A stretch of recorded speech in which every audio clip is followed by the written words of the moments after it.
Hello everyone, welcome to my channel. आज हम लोग पढ़ने वाले हैं क्लास 11 बिजनेस स्टडी का chapter number 1 business trade and commerce. NCERT book में जब आप देखेंगे तो चैप्टर 1 का नाम आपको यही दिखेगा, बिजनेस ट्रेड एंड कॉमर्स। लेकिन अगर किसी रेफरेंस बुक में आप जाएंगे तो वहां पर आपको इसी सेम चैप्टर का नाम nature and purpose of business या फिर evolution and fundamentals of business दिखेगा। तो चैप्टर वही है, कंफ्यूज नहीं होना है। चैप्टर के अंदर का जो भी कंटेंट है वो आपका सेम है, बस एनसीईआरटी में चैप्टर का नाम अलग है और रेफरेंस बुक में चैप्टर का नाम आपको अलग मिलेगा। ठीक है, तो चलिए स्टार्ट करते हैं और देखते हैं कि इस चैप्टर में आज हम लोग क्या पढ़ने वाले हैं। हम लोग अपने डेली लाइफ में किसी न किसी काम में बिजी रहते हैं। हर कोई भी पर्सन डेली किसी न किसी काम में हम लोग बिजी रहते हैं। ठीक है, तो जिस काम में हम लोग बिजी रहते हैं उसी को हम लोग क्या बोलते हैं, बिजनेस बोलते हैं। ठीक है, यानी कि बिजनेस का असली जो मीनिंग होता है वो होता है बिजीनेस। यानी ये बिजनेस वर्ड जो है ये दो वर्ड से मिलके बना है, बिजीनेस या फिर आप इसको बीइंग बिजी बोल सकते हैं। यानी जब भी हम लोग किसी काम में बिजी रहते हैं तो वो काम क्या हो जाता है, हमारा बिजनेस हो जाता है। ठीक है, अब इसको हम लोग डिटेल में समझेंगे, जिसमें से हम लोग कोई काम ऐसा होता है जो कि हम लोग लाइवलीहुड के लिए यानी कि पैसा कमाने के लिए, मनी अर्न करने के पर्पज से करते हैं, और कुछ काम हम लोग अपने पर्सनल डेवलपमेंट के लिए, मेंटल सेटिस्फेक्शन के लिए भी करते हैं। ठीक है, अब आइए हम लोग डिटेल में देखते हैं कि हम लोग जो डेली लाइफ में काम करते हैं वो कितने टाइप का होता है और उसका क्या इफेक्ट होता है। In every society people undertake various activities to satisfy their needs. These activities may be broadly classified into two groups, economic and non economic group. ठीक है, दो कैटेगरी में हम लोग जो भी काम डेली लाइफ में करते हैं, जो भी एक्टिविटी करते हैं, हम लोग जो एक्टिविटी करते हैं उसको ह्यूमन एक्टिविटी बोला जाता है। और इस ह्यूमन एक्टिविटी को दो अलग अलग पार्ट में डिवाइड किया जाता है। एक होता है इकोनॉमिक एक्टिविटी और एक होता है non economic activity. We can earn economic activities are those by which we can earn our livelihood, whereas non-economic activity are performed out of love, sympathy, sentiment, etc. ठीक है, यानी कि जिस काम को करके हम लोग पैसा लेते हैं, पैसा कमाने के पर्पज से, लाइवलीहुड कमाने के लिए जो हम लोग काम करते हैं वो काम इकोनॉमिक एक्टिविटी होता है। और जो काम हम लोग ऐसे ही डेली लाइफ में करते हैं यानी जिसका पर्पज पैसा कमाना नहीं होता है वो नॉन इकोनॉमिक एक्टिविटी होता है। ठीक है, तो इकोनॉमिक एक्टिविटी और नॉन इकोनॉमिक एक्टिविटी में बस थोड़ा सा डिफरेंस है। जिस काम को करके पैसा मिल जाए वो इकोनॉमिक एक्टिविटी है, और जो काम हम लोग बिना पैसा के कर देते हैं वो क्या होता है, नॉन इकोनॉमिक एक्टिविटी होता है। कभी कभी सेम काम, एक ही काम, अगर जैसे कि मान लीजिए कि मैं यहाँ पर आपको ट्यूशन पढ़ा रहा हूँ तो अगर फीस चार्ज कर लेता हूँ तो वो इकोनॉमिक एक्टिविटी है। अगर मैं बिना फीस के किसी स्टूडेंट को ट्यूशन प्रोवाइड कर देता हूँ, ठीक है, हेल्प करने के पर्पज से, तो सेम काम आपका क्या हो जाएगा, नॉन इकोनॉमिक एक्टिविटी हो जाएगा। ठीक है, आइए हम लोग आगे बढ़ते हैं। अब इसका कुछ एग्जांपल हम लोग देख लेते हैं। बोलता है एक worker working in a factory, a doctor operating in his clinic, a manager working in an office and a teacher teaching in a school are doing so to earn their livelihoods and are therefore engaged in economic activity. यानी कि जिस काम को हम लोग पैसा कमाने के पर्पज से करते हैं वो इकोनॉमिक एक्टिविटी है। On the other hand, a housewife cooking food for her family, a boy helping an old man cross the road are performing non-economic activities since they are doing so out of love and sympathy. यानी कि जिस काम को करके हम लोग पैसा नहीं लेते हैं, यानी पर्सनल डेवलपमेंट के लिए, मेंटल सेटिस्फेक्शन के लिए, सोशल वर्क के लिए हम लोग करते हैं, वो काम क्या होता है, नॉन इकोनॉमिक एक्टिविटी हो जाता है। ठीक है, अब इसके बाद इकोनॉमिक एक्टिविटी को तीन कैटेगरी में डिवाइड किया जाता है। फर्स्ट बिजनेस, सेकंड प्रोफेशन और थर्ड एम्प्लॉयमेंट। ठीक है, इकोनॉमिक एक्टिविटी का मतलब आप समझ ही चुके हैं, यानी जिस काम को पैसा कमाने के लिए हम लोग करते हैं वो इकोनॉमिक एक्टिविटी है। तो पैसा कमाने के लिए हम लोग या तो बिजनेस कर सकते हैं, या किसी प्रोफेशन से जुड़ सकते हैं, या फिर कहीं पर हम लोग किसी एम्प्लॉयमेंट में जुड़ सकते हैं। ठीक है, बिजनेस क्या होता है, प्रोफेशन क्या होता है, एम्प्लॉयमेंट क्या होता है, अब हम लोग एक एक करके बात करते हैं। बिजनेस के अंदर क्या होता है कि एंटरप्रेन्योर जो होता है, यानी जो बिजनेस का ओनर होता है, जो प्रोप्राइटर होता है, जैसे ही वो डिसाइड कर लेता है कि मुझे कोई काम, कोई बिजनेस करना है, तो उसका डिसीजन ही काफी होता है बिजनेस को स्टार्ट करने के लिए। ठीक है, और कहीं कहीं पर किसी किसी बिजनेस में लाइसेंस लेना कंपलसरी होता है, तो वहां पर आपको लाइसेंस लेना होगा। नहीं तो आप जैसे ही आप डिसाइड करते हैं कि मुझे बिजनेस करना है और आपके पास जो सफिशियंट कैपिटल है, अगर वो पैसा आपके पास है, तो आप आराम से बिजनेस स्टार्ट कर सकते हैं। ठीक है, ज्यादा कोई लीगल रिक्वायरमेंट इसमें, कोई मतलब डॉक्यूमेंटेशन इसमें बहुत ज्यादा नहीं होता है। ठीक है, अब बिजनेस स्टार्ट करने के लिए आपके पास कैपिटल इन्वेस्टमेंट बहुत ज्यादा होता है, यानी कि अगर छोटा बिजनेस है तो भी कैपिटल इन्वेस्टमेंट होगा, बड़ा बिजनेस है तो भी आपका कैपिटल इन्वेस्टमेंट होगा। बिजनेस में रिस्क बहुत ज्यादा होता है। ठीक है, क्योंकि जैसे ही किसी चीज में आपका कैपिटल इन्वेस्ट होता है वैसे ही वहां पर क्या होता है, रिस्क भी बढ़ जाता है। ठीक है, इसके बाद बिजनेस के अंदर क्या होता है कि हम लोग किसी भी प्रोडक्ट को या तो खुद से प्रोड्यूस करते हैं यानी बनाते हैं, या फिर उस प्रोडक्ट को हम लोग क्या करते हैं, कहीं से परचेस करके यानी प्रोक्योर करके लाते हैं। ठीक है, और उसके बाद हम लोग उस गुड्स को और या जो भी प्रोडक्ट है या सर्विस है उसको हम लोग पब्लिक को यानी कंज्यूमर को क्या करते हैं, या तो सेल करते हैं या एक्सचेंज करते हैं, और बदले में उनसे जो भी प्राइस है, जो कॉस्ट है उसका, वो हम लोग चार्ज करते हैं। ठीक है, बिजनेस में क्या होता है कि रिस्क बहुत ज्यादा होता है। ठीक, ये भी हम लोग पहले बात कर चुके हैं। बिजनेस को स्टार्ट करना कोई मुश्किल काम नहीं है, इसके लिए जो एजुकेशनल क्वालिफिकेशन है वो भी जरूरी नहीं है, यानी कि अगर कोई आदमी 10th पास भी है तो भी वो बिजनेस कर सकता है, कोई ग्रेजुएट है तो भी बिजनेस कर सकता है, कोई चार्टर्ड अकाउंटेंट है, कोई एमबीए पास आउट है, वो भी क्या कर सकता है, किसी बिजनेस को कर सकता है, या बिल्कुल बिना पढ़ा लिखा आदमी भी बिजनेस को स्टार्ट कर सकता है बहुत आसानी से। ठीक है, अब आइए प्रोफेशन। प्रोफेशन में क्या होता है कि इसमें रेस्ट्रिक्टेड एंट्री है, यानी कि जैसे ही आप किसी प्रोफेशन में कोई एज ए प्रोफेशनल आप कुछ कोई काम करना चाहते हैं तो वहां पर आपको क्या करना होगा, 3-4 बातों को पहले पूरा करना होगा, उसके बाद आप प्रोफेशन में काम कर सकते हैं। जैसे कि मान प्रोफेशन का मतलब होता है, जैसे कोई डॉक्टर बनना चाहता है, चार्टर्ड अकाउंटेंट, एडवोकेट, वो सब क्या होता है, प्रोफेशन के अंदर में आता है। तो अगर आप किसी भी प्रोफेशन में काम करना चाहते हैं तो आपको सबसे पहले तो जो भी उस पर्टिकुलर प्रोफेशन का जो एग्जाम है उसको क्वालिफाई करना होगा। अगर आपको किसी तरह की ट्रेनिंग की रिक्वायरमेंट है तो वो ट्रेनिंग आपको लेना होगा। जैसे कि मान लीजिए कोई आदमी चार्टर्ड अकाउंटेंट बनना चाहता है तो उसको क्या करना होगा, किसी चार्टर्ड अकाउंटेंट के यहाँ कम से कम 2 साल का आर्टिकलशिप कंप्लीट करना होगा, यानी कि प्रैक्टिकल ट्रेनिंग उसको पूरा करना होगा, तभी जाके वो क्या कर सकता है, सीए बन सकता है। 2 पॉइंट हो गया, एक तो एग्जाम क्वालिफाई करना होगा, दूसरा कि अगर प्रैक्टिकल ट्रेनिंग अगर जरूरी है तो वो पूरा करना होगा। थर्ड पॉइंट हो गया कि सर्टिफिकेट ऑफ प्रैक्टिस आपको उस अथॉरिटी से ऑब्टेन करना होगा, यानी कि अगर आप लॉयर बनना चाहते हैं तो आपको बार काउंसिल ऑफ इंडिया से सर्टिफिकेट ऑफ प्रैक्टिस ऑब्टेन करना होगा। अगर आपको चार्टर्ड अकाउंटेंट बनना है तो ICAI से सर्टिफिकेट ऑफ प्रैक्टिस क्या करना होगा, ऑब्टेन करना होगा। 3 पॉइंट हो गया। चौथा पॉइंट होता है कोड ऑफ कंडक्ट। जिस भी प्रोफेशन से आप जुड़े हुए हैं उस प्रोफेशनल बॉडी से यानी उस अथॉरिटी से आपको आपका जो भी उस अथॉरिटी का कोड ऑफ कंडक्ट है, उस कोड ऑफ कंडक्ट यानी कि नियम कानून को भी आपको क्या करना होगा, पूरा करना होगा, उसका भी आपको क्या करना होगा, उसको भी फॉलो करना होगा।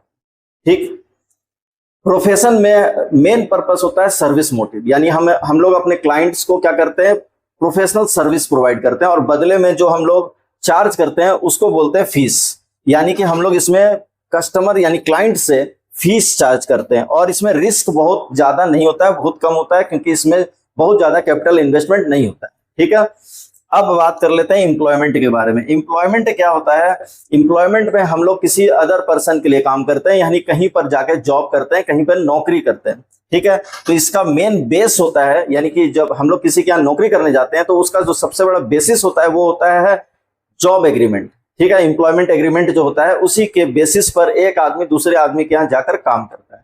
तो उस सर्विस एग्रीमेंट के अंदर में जो भी रूल्स रेगुलेशन है आपको उसको क्या करना होगा, फॉलो करना होगा।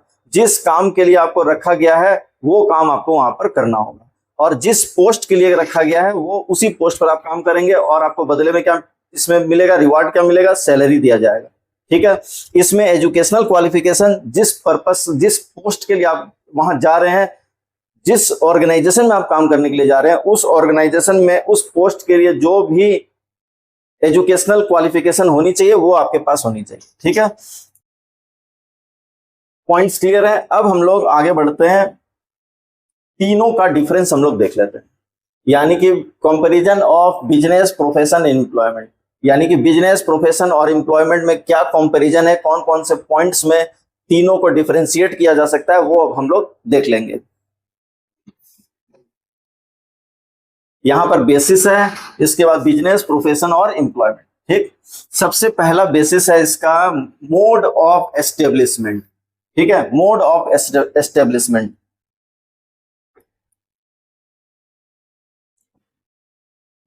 सबसे पहले बिजनेस के बारे में बात करेंगे। बोलता है entrepreneurs decision and other legal formalities if necessary.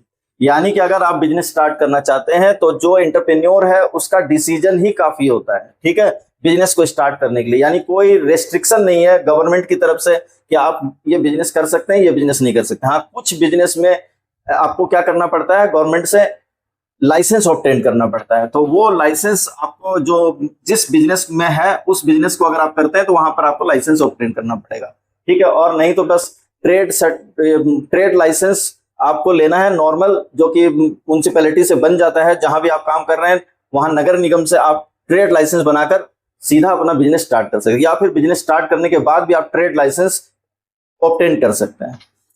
Profession, membership of a professional body and certificate of practice. यानी कि जिस प्रोफेशन में आप काम करना चाहते हैं उस प्रोफेशनल बॉडी के द्वारा आपको मेंबरशिप और सर्टिफिकेट ऑफ प्रैक्टिस ऑब्टेन करना हो। यानी कि आप अगर चार्टर्ड अकाउंटेंट बनना चाहते हैं तो ICAI से आपको मेंबरशिप और सर्टिफिकेट ऑफ प्रैक्टिस ऑब्टेन करना होगा, उसके बाद ही आप प्रैक्टिस स्टार्ट कर सकते हैं। एम्प्लॉयमेंट का क्या बेस है, appointment letter and service agreement. यानी कि जब भी आप किसी के यहाँ जॉब करने जाते हैं तो एक अपॉइंटमेंट लेटर आपको आएगा और साथ में सर्विस एग्रीमेंट, आपका एम्प्लॉयर और आपके बीच में एक सर्विस एग्रीमेंट होगा। उसके बाद आप जाके वहां पर नौकरी को ज्वाइन कर सकते हैं।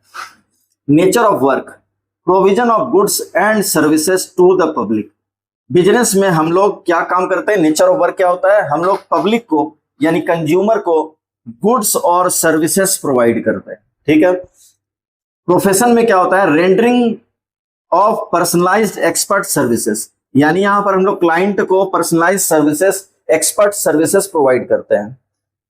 Employment, performing work as per service contract और रूल्स ऑफ सर्विस। यानी कि सर्विस एग्रीमेंट में जिस पोस्ट के लिए मुझे रखा गया है मैं वो काम करूंगा। अगर मुझे अकाउंटेंट के पोस्ट के लिए कहीं पर रखा जाता है तो मैं उस ऑर्गेनाइजेशन में जाकर अकाउंटेंट का काम करूंगा। अगर मुझे कहीं किसी ऑर्गेनाइजेशन में मैनेजर के पोस्ट पे रखा जाएगा तो मैं वहां पर मैनेजर का काम करूंगा, ठीक है। क्वालिफिकेशन, बिजनेस में no minimum qualification is necessary. यानी बिजनेस में कोई मिनिमम क्वालिफिकेशन नहीं है। आप 10th पास है तो भी आप बिजनेस कर सकते हैं, 10th पास नहीं भी है तो भी बिजनेस कर सकते हैं, ग्रेजुएट है तो भी बिजनेस कर सकते हैं। में क्वालिफिकेशन और training in specific field as prescribe by the professional body is must. यानी कि अगर आप किसी प्रोफेशनल के तौर पर काम करना चाहते हैं तो आपको सबसे पहले तो एग्जाम क्वालिफाई करना होगा और सर्टिफिकेट ऑफ प्रैक्टिस ऑब्टेन करना होगा। ट्रेनिंग अगर रिक्वायरमेंट है ट्रेनिंग की तो आपको ट्रेनिंग को भी पूरा करना होगा, तभी जाके एज ए प्रोफेशनल आप क्या कर सकते हैं, वर्क कर सकते हैं। एम्प्लॉयमेंट में जो क्वालिफिकेशन है वो क्या है, qualification and training as prescribe by the employer. यानी आपका एम्प्लॉयर जिस पोस्ट के लिए आपको वहां पर रख रहा है काम करने के लिए, उस पोस्ट के लिए जो मिनिमम क्वालिफिकेशन है वो क्वालिफिकेशन आपके पास होनी चाहिए और कोई अदर क्वालिफिकेशन की रिक्वायरमेंट वहां नहीं होती है, ठीक है। रिवार्ड और रिटर्न, बिजनेस करेंगे बदले में प्रॉफिट मिलेगा, प्रोफेशन में है तो बदले में फी आप चार्ज कर सकते हैं, और अगर आप किसी के यहाँ जाके जॉब करते हैं, एम्प्लॉयमेंट में आप हैं, वर्क कर रहे हैं एज ए एम्प्लॉय, तो आपको सैलरी और वेजेस प्रोवाइड किया जाएगा, ठीक है। Capital investment, capital investment required as per size and nature of business. यानी कि बिजनेस में जितना बड़ा बिजनेस होगा उतना ज्यादा कैपिटल इन्वेस्टमेंट होगा, छोटा बिजनेस होगा तो कैपिटल इन्वेस्टमेंट भी क्या होगा, कम होगा। प्रोफेशन में बोल रहा है limited capital needed for establishment. यानी कि अगर मान लीजिए कि मैं कोई लॉयर हूं तो मुझे इसमें ज्यादा कैपिटल इन्वेस्टमेंट की रिक्वायरमेंट नहीं है। एक अपना ऑफिस बनाने के लिए जो कैपिटल लगेगा, जो फर्नीचर बनाने के लिए कैपिटल रिक्वायरमेंट होगी, बस उतना ही इन्वेस्टमेंट होता है और कोई ज्यादा कैपिटल की रिक्वायरमेंट प्रोफेशन में नहीं होती। Employment, no capital required. अगर आप किसी का नौकरी करने के लिए जाते हैं तो वहां पर आपको अपने पॉकेट से कोई भी कैपिटल इन्वेस्ट नहीं करना है, बस आपको जाके वहां पर क्या करना है, काम करना है, ठीक है। तो ये तीनों के बीच में क्या क्या सिमिलरिटीज है और क्या क्या डिफरेंस है वो हम लोग ने देख लिया। अब इसके बाद हम लोग बात करेंगे characteristic of business, characteristic of business activities. Business में क्या क्या कैरेक्टरिस्टिक है अब उसको हम लोग देखेंगे। ये 6-7 पॉइंट है, आइए चलिए डिस्कस करते हैं। First, an economic activity. Business एक इकोनॉमिक एक्टिविटी है, इसमें हम लोग जो भी काम करते हैं वो प्रॉफिट अर्न करने के पर्पज से करते हैं, यानी कि लाइवलीहुड अर्न करने के लिए, पैसा कमाने के पर्पज से बिजनेस को किया जाता है। जिस काम को बिजनेस, जिस वर्क को, जिस काम को पैसा कमाने के लिए किया जाता है वही आपका बिजनेस कहलाता है। यानी बिजनेस क्या है? एक इकोनॉमिक एक्टिविटी है। ठीक। सेकंड पॉइंट, प्रोडक्शन और procurement of goods and services. Business में क्या होता है? किसी भी प्रोडक्ट या सर्विस को या तो हम लोग प्रोड्यूस करते हैं, खुद से बनाते हैं, और या फिर कहीं से प्रोक्योर करके लाते हैं, यानी कि परचेस करके लाते हैं। और थर्ड पॉइंट, उस प्रोडक्ट को हम लोग क्या करते हैं? कंज्यूमर को सेल और एक्सचेंज करते हैं। ठीक है। अगर कोई भी पर्सन किसी गुड्स को खरीद के, यानी कि मान लीजिए एक आदमी जो अपने घर का राशन खरीद के लाता है, मान लीजिए 15,000 का, ठीक है, तो वो पर्सनल यूज के लिए उस राशन को खरीद के ला रहा है, वो बिजनेस नहीं है। लेकिन अगर कोई ग्रोसरी शॉप का चलाने वाला कोई पर्सन है, वो अपने दुकान के लिए अगर गुड्स खरीद के लाता है, तो वो दुकान के लिए गुड्स क्यों खरीद के ला रहा है? क्योंकि वो उसको सेल या एक्सचेंज करेगा कस्टमर को। ठीक है। तो इसीलिए अगर आप गुड्स को सिर्फ परचेस करते हैं तो वो बिजनेस नहीं होगा। परचेस करने के बाद जब उसको सेल, किसी भी गुड्स या सर्विस को सेल या एक्सचेंज करते हैं, तभी आप उसको बिजनेस बोल सकते हैं। ठीक है। Fourth number, dealing of goods and services on regular basis. ठीक है। किसी भी गुड्स और सर्विस को आप जब रेगुलर बेसिस पर सेल करते हैं तभी जाके आप उसको बिजनेस बोल सकते हैं। मान लीजिए कि मैं अपना कोई कैलकुलेटर किसी फ्रेंड को दे देता हूं, 100 रुपए में बेच देता हूं, ठीक है, तो ये मेरा बिजनेस नहीं होगा। ठीक। लेकिन अगर मैं रेगुलर बेसिस पर कैलकुलेटर की एक दुकान खोल लेता हूं, छोटी दुकान ही भले, लेकिन एक दुकान खोल लेता हूं, वहां पर कुछ स्टॉक रखता हूं और रेगुलर बेसिस में कैलकुलेटर और स्टेशनरी सेल करता हूं, तो वो क्या होगा? वो मेरा बिजनेस होगा। ठीक है। तो यानी ओकेजनली या कभी कभार किसी चीज को बेच देना बिजनेस नहीं है। अगर हम लोग उस काम को रेगुलर बेसिस पे करते हैं तभी जाके वो क्या कहलाएगा? हमारा बिजनेस कहलाएगा। ठीक। 5 number point, profit earning. Business के लिए सबसे जरूरी है कि आप प्रॉफिट अर्निंग करने के पर्पज से ही उस काम को कर रहे हो। अगर कोई आदमी सोशल सर्विस करने के पर्पज से अगर किसी प्रोडक्ट को लाता है और गरीबों में बांट देता है, नीडी पर्सन्स को डिस्ट्रीब्यूट कर देता है, तो वो उसका बिजनेस नहीं होगा। लेकिन अगर आप कोई प्रोडक्ट लाते हैं और प्रॉफिट अर्न करने के पर्पज से उसको सेल करते हैं, तभी जाके वो क्या कहलाएगा? आपका बिजनेस कहलाएगा। और दूसरी बात कि अगर आप प्रॉफिट अर्न नहीं करेंगे बिजनेस में, तो आप बिजनेस को सरवाइव नहीं कर पाएंगे। तो अगर आप बिजनेस को सरवाइव करना चाहते हैं और आप अपने बिजनेस का ग्रोथ चाहते हैं, डेवलपमेंट चाहते हैं, एक्सटेंशन चाहते हैं, तो आपको क्या करना होगा? प्रॉफिट अर्न करना आपके लिए मस्ट है। बिना प्रॉफिट अर्न किए आप बिजनेस को रन नहीं कर पाएंगे। 6 number point, uncertainty of return, यानी कि अनिश्चितता। बिजनेस में क्या होता है? कोई भी चीज डिसाइडेड नहीं होता है। यानी आप जैसा सोचते हैं, आप जैसा चाहते हैं, जरूरी नहीं है कि मार्केट में वही पोजीशन हो और आप जो चाहते थे वो हो जाए। यानी कि बिजनेस में अनसर्टेनिटी की स्थिति हमेशा बनी रहती है। आप जो भी काम करेंगे उसमें अनसर्टेनिटी हर समय रहेगा। यानी कि आप जिस तरह से प्लान करेंगे, हो सकता है कि आपका जो कॉम्पिटिटर हो कुछ और कर दे। ठीक है। यानी कि आप किसी प्रोडक्ट लाते हैं और एक रेट फिक्स कर लेते हैं कि इस प्रोडक्ट को इतने में बेचेंगे, और आपका कॉम्पिटिटर क्या करता है? कंपटीशन की वजह से उस प्रोडक्ट का रेट काफी कम करके, यानी हो सकता है कि वो कॉस्ट से भी कुछ 10%, 5% नीचे करके अगर माल को बेच देता है, तो वो क्या होगा? आप, वो पोजीशन आपके कंट्रोल से बाहर है, आप कुछ नहीं कर सकते। और जिसकी वजह से क्या होगा? आपके बिजनेस में रिस्क हो जाएगा, और रिस्क की वजह से क्या होगा? लॉस हो जाएगा। ठीक है। तो अनसर्टेनिटी ऐसे सिचुएशन को बोलते हैं जहां पर हमारा कंट्रोल नहीं चलता है। जिस सिचुएशन को हम लोग कंट्रोल नहीं कर सकते हैं उसी को हम लोग क्या बोलते हैं? अनसर्टेनिटी बोलते हैं। ठीक है। जैसे कि मौसम खराब हो गया, ठीक है, किसी तरह का कोई ऐसा काम हो गया जिसके कारण जो प्रोडक्ट था वो आपका सेल नहीं हो पाया, तो इसको हम लोग अनसर्टेनिटी बोलते हैं। ठीक है। एलिमेंट ऑफ रिस्क, बिजनेस में अनसर्टेनिटी के कारण हमेशा रिस्क बना रहता है। ठीक है। रिस्क आप जितना पैसा इन्वेस्ट करेंगे उसके हिसाब से डिपेंड करता है कि रिस्क बिजनेस में ज्यादा होगा या फिर कम होगा। तो अगर ज्यादा कैपिटल इन्वेस्टमेंट है तो ज्यादा रिस्क होगा, कम कैपिटल इन्वेस्टमेंट है तो क्या होगा? कम रिस्क होगा। और रिस्क के कारण क्या होता है? लॉस होता है। यानी अनसर्टेनिटी की वजह से रिस्क होता है, रिस्क की वजह से क्या होता है? बिजनेस में लॉस होता है। ठीक है। तो बिजनेस का ये सब कैरेक्टरिस्टिक आप समझ गए होंगे। आज की क्लास में हम लोग इतना ही दूर कंप्लीट करेंगे। इसके बाद हम लोग नेक्स्ट क्लास में इसके आगे के टॉपिक्स को कंप्लीट करेंगे। ठीक है। आज का वीडियो आपको कैसा लगा कमेंट सेक्शन में जरूर बताना। वीडियो अच्छी लगे तो इसको लाइक जरूर करना। ठीक है। मिलते हैं नेक्स्ट क्लास में।